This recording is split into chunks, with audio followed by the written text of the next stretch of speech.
Hey there, YouTube. Yeah, I just wanted to do a quick update on my entrance into the Hidoes B6 world. I got this a couple weeks ago, I guess, and I just wanted to wait until I had at least one upgrade on it before I posted anything. And that upgrade is I added this D&M burner rear shock, and it's a night and day difference compared to the stock.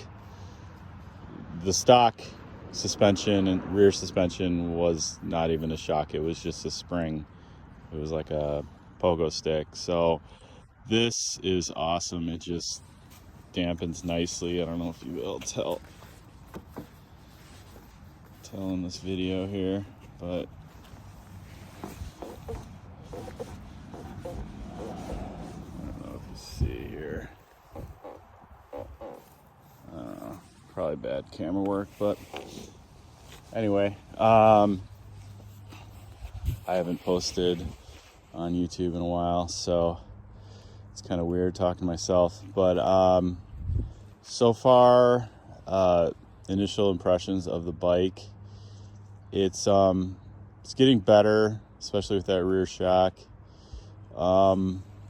It's pretty underpowered for how heavy it is, but after I put that shock on, it's just way more fun to ride, and it made me realize how bad these front forks are. I mean, now I'm hitting like whoop-de-doos and stuff with more speed, and these front shocks just bottom out. I don't know. I tried all the adjustments. It doesn't seem like this really does anything at all. So just made me realize I want to swap those out as soon as possible, and I just need to figure out the measurements, and then that means I need to get a new front rim as well. I'm gonna switch that over to a spoke with through axle and all that stuff. So I mean, on the front end of this thing, it's gonna ride 1,000% better. And some other upgrades coming up. Gonna slap on some new bars. Thinking about, I don't know if I'll probably go with a shorter stem as well. I don't know if I'll try the direct mount, because that would really bring the bars way back.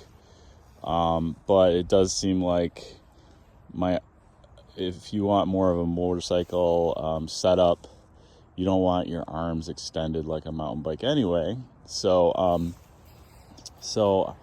at least go with a much shorter stem to bring the bar back.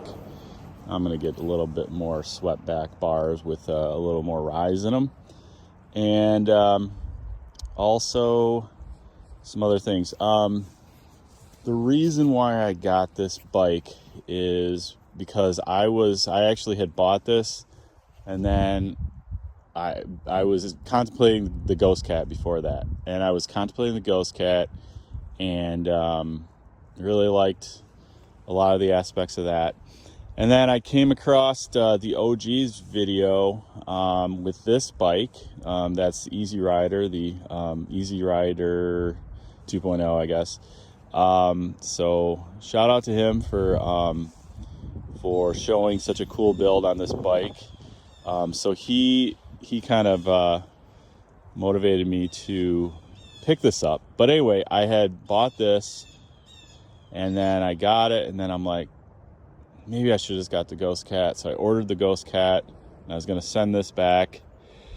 And then I realized that I just want to work on this. And the reason I didn't want to go with the Ghost Cat, if the frame dimensions were exactly the same between this and Ghost Cat, I probably would have just gone with the Ghost Cat to start off with, because it has all the good components to begin with. And this, you're just buying a rolling chassis for $950. So, but the reason I got this is because I think this has a longer wheelbase and the seat is a little higher. I mean, this has less suspension travel, but it seems like this suspension is more like vertical. I don't know, but it seems like the rear suspension on this is pretty good. So right now I'm just looking at battery options, and but I'm not really ready to pull the trigger on that. I have a controller that I think is going to work to boost this, give it a little more power. This controller is, I don't know, it's pretty small, and then I got one that is like 22 amp continuous with 45 amp peak. So I don't know if that's just gonna I don't know if this battery can handle that, but I'm not really that worried about it. I might just try it to see while I'm still, because I don't care if I burn out. I'm probably not worried about burning out this motor. It's more the I would probably put more stress on the battery by trying to draw more than it can handle with the BMS. I think the BMS on this is probably like 30 amps, but since my new controller is 22 amps continuous, as long as I don't go really hard, I think it should be all right. But yeah, this is going to be a fun project. I probably want to paint it as well.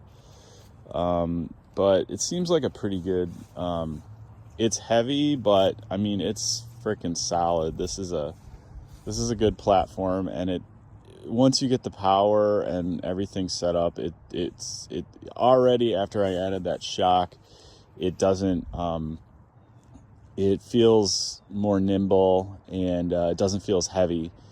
And once I get that front shock on there, it's going to be a lot of fun. I got to get some new tires. So pretty much new everything. I don't know if I'm going to go with a single sprocket in the back. But stay tuned for what I'm going to do in the back wheel. I'm pretty excited on that, with the motor and stuff. I'm going to get a pretty powerful motor, but nothing crazy. But it all comes down to the battery. Whatever motor I get will handle whatever battery I get. So, all right. Well, that's it. I hope I didn't bore you out of your mind. It's fun to join the B6 community. So I encourage anybody else who's doing stuff to their B6s, please share. That's really what I'm doing here. I just want to share some information on what I'm doing. Oh, last thing, if you're thinking about switching out this rear shock, I think it's like, I got the one that's like 8.6 inches. It's whatever that is in centimeters. And I had to add some washers. I do have to drill out these holes a little more. I haven't done that yet. And then get the correct bolts that fit through the bushing for the shock. So right now this is not complete. And then I'd like this thing to be up top. So I'd have to take this part, cut this off and give it a little bit more room. But I think maybe whatever controller I get might be taking up this space. So anyway, for right now, this is still accessible behind that bracket there, and I don't have this shock dialed in. So anyway, that's it. Thanks for watching, and hopefully I'll see your posts out there. All right, later.